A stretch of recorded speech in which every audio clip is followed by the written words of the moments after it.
This will be a demonstration of the Quickdraw Weaving Program's project setup screen. It's accessible either from the icon or from the View Project Setup screen. We'll tell you the pattern's current name and path, how many shafts. For example, if I want to change it to 16, it will automatically set the number of treadles based on the number of shafts. I can then adjust that if I want to. I can select whether I want to enable multiple treadles on a single weft line, or whether I want to go all the way to a lift plan rather than tie-up. And that also gives me the ability of converting from a tie-up to a lift plan, from a lift plan back to a tie-up. When I have a lift plan, the Warp and Weft editor will not provide the trapezoid, toggle tie-up, or turn draft options, since they really don't apply in that condition. I can select whether I have a rising or a falling shed loom. I can ask whether I have a thread draft, in which case I have access to a warp face, even beat, or a weft face, so it can change the appearance of the drawdown. When I'm in thread mode, it will show the thread interlacements, so I can see how the threads actually look in the final product. In profile draft, I can convert a profile into a threading diagram, doing block substitution directly from here, as well as some other ways I'll talk about later. In profile draft, the intersections will actually be shown as a solid box, since they really have no directionality in that environment. I have access to the color palette by hitting More. I can get to there other ways also. If I like what I've now set up, and that's where I want to go every time I create a new program, I can save that as the default template. I can also enter pattern notes. Let me type in note, so it has a note. And when I close that, it would be displayed when I mouse over it. And that is a quick overview of the project setup screen. Thank you. This is a slight update. There's the line at the bottom which indicates the version and date of the Quickdraw program itself, so you can look for changes. Thank you. This will be a description of some recent updates to the project setup screen. What I've added is a couple of tools here to reduce unused shafts and treadles, as well as an ability down here to compare different patterns. Let me start with the reduced shafts. Let me go back to a pattern, and I'm just going to select and cut that thread. So now I'm actually not using shaft number 2. So I'm going to go back to the setup screen.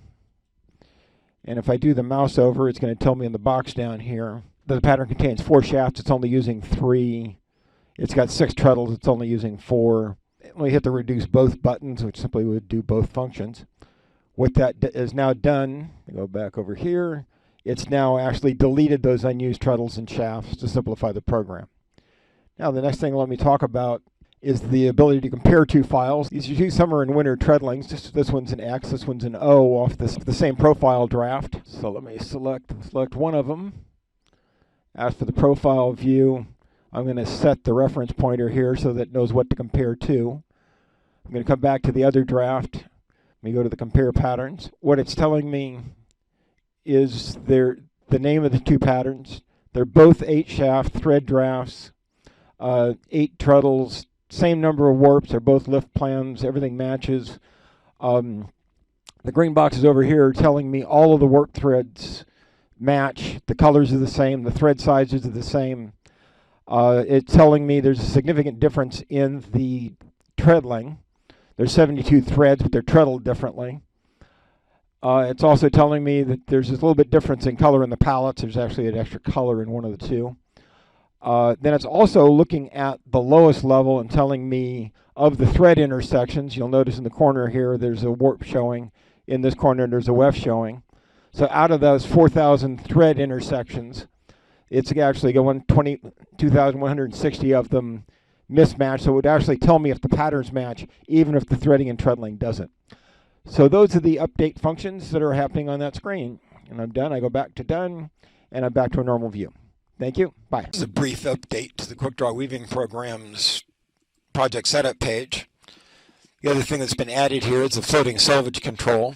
There's a separate video that will describe the usage of the floating selvage and how that's entered into the program and how it's documented. This is a very brief update to the Quickdraw Weaving Program's project setup screen.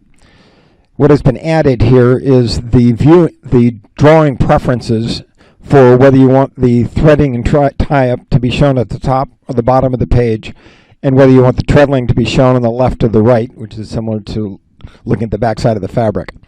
Now, I'm actually going to do a separate video talking about exactly what those mean, how that affects drawings. But this gives you an indication that those are there and there's more information available.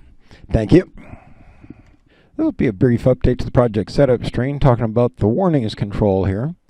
The warnings control, the warnings that I'm talking about are the first when the first thread and the last thread matches, and for duplicate threads and warp or weft, it will show those. So right now those warnings are enabled, so I can see that flag. If I turn it off, now look again, all those warnings have disappeared. So that's all that does, is just gives me the warning whether I'm doing things I want to do or not. So it'll be a brief update to the version 4.13 project setup screens. Particularly, let me look at threading drafts versus a profile draft. Let me first comment, in the prior versions, the setup of whether you want threading and treading at the top or the bottom, as well as your print preferences, are stored into a global preference file, similar to the default template, but a little bit different, but it's updated when you hit the default template. What I've added to that is when you hit the selections of warnings, as well as a question of what file type you want to save as, those are now also included in the global preferences. And let me talk about the export as WIF function for a moment. Version 1.1 is an absolutely sterile version of the original WIF specification. 2.0 is a newer version when I'm hitting things like the annotations that I'm adding, thread identifications. The standard didn't really account for that kind of stuff. And there are ways that it can be added as a private structure, but that's not portable. But these are all things that should be portable. So if you're set for 1.1, it will store all that stuff as in private structures. If in 2.0, it should be totally compatible with other software, but it'll store that information in a manner that could be used by other software programs out there. So I'm at least the third program that's implementing the annotations and repeats. But there's no standard structure for doing that, so I'm trying to push forward on a new way to do that. So those two will give you control over how you want the file saved. So if you do have a problem with something downstream, you can set it back to 1.1 and it should eliminate a problem. Thank you.